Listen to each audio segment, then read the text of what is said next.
Key for a Hyundai, this one's for an i30.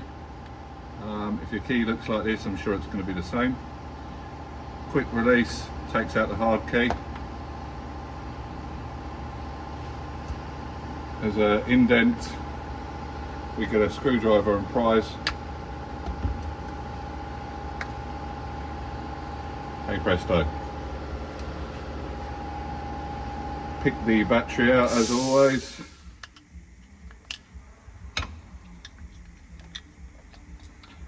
And you'll find it's the CR2032. Get me one of those in. So this time it's going writing down.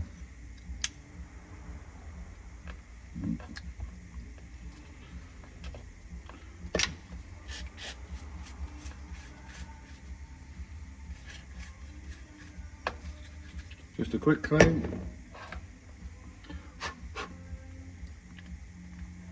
We should just be able to press that all together at the same time.